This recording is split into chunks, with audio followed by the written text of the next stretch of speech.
Steve Gamache here once again with another Chef Knives to Go quick look product review, and this time we're looking at a stainless clad reactive carbon steel Western knife. This is the Harukaze Blue number 2 Gyuto 210 millimeter knife.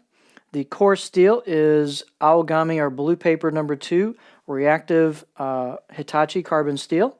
And the heat treat's about 61 Rockwell on that core steel.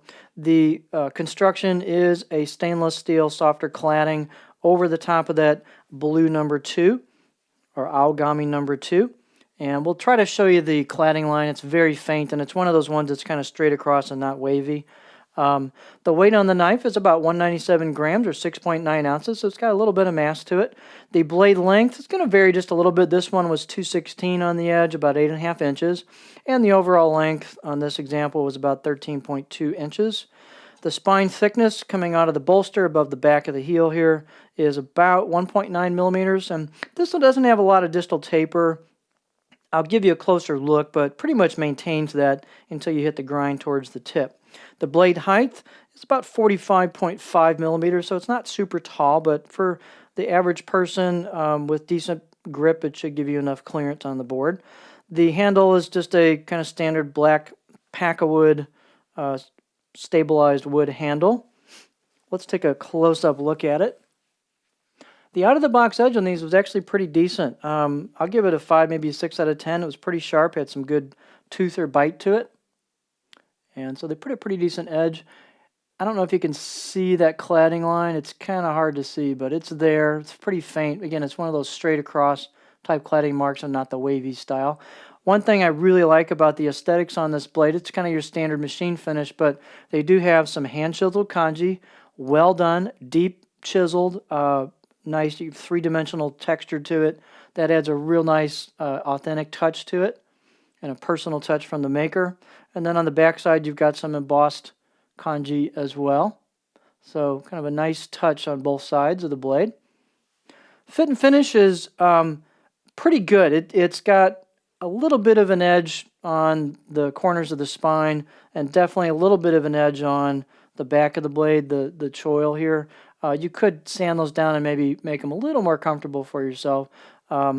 This particular one, the wood is shrinking slightly, so I've got a little bit of raised metal here at the tang, and you could either try soaking the wood in mineral oil if yours does that to plump it up just a little bit. Sometimes that trick works, or if it bothers you, you could sand it down and work on it a little bit if you felt like doing that. But a lot of times these wooden handles do shrink over time, and maybe even during the seasons a little bit, even though they're stabilized.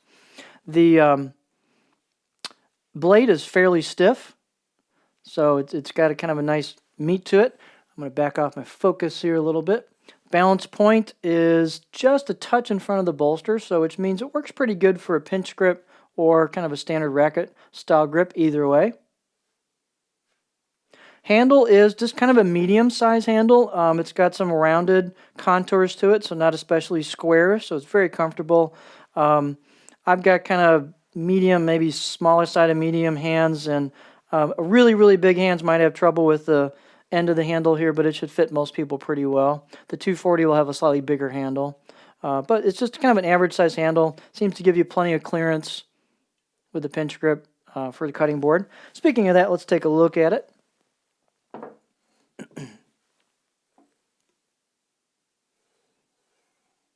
So this has kind of an overall curvy profile. It's very smooth. It rocks really nicely. I can get fairly high on it. So you've got a little bit of belly towards the tip there and kind of a continuous curve. No real flat spot towards the heel. These profiles can vary slightly from knife to knife, but on these type of knives they're usually pretty consistent. Really smooth rocker. Again, if you like to chop, not your knife. But if you want something with really good rocking characteristics, but not a huge amount of belly, like a Euro style knife or like a German profile, or if you do a little push-pull glide cutting where a little bit of belly won't hurt you, this might be a really nice knife. But it's a butter smooth profile. I'm actually having fun doing this. It's really nice for rocking. So if you are transitioning someone and they like that kind of rocking style, this could be an excellent choice for a first intro to reactive carbon steel. You got the stainless cladding. Performance on this knife really is pretty good. It's got a nice convexed grind into the edge and just enough meat there to give you something to work with. So it's a well done knife. Other than maybe having to sand down the spine, choil just a little bit, I'm pretty impressed with this knife. It's a well executed choice, and so another one of those Yo or Western handled stainless clad reactive carbon core knives. So here you have the Harukaze Blue number 2, Aogami number 2, Gyuto 210 millimeter.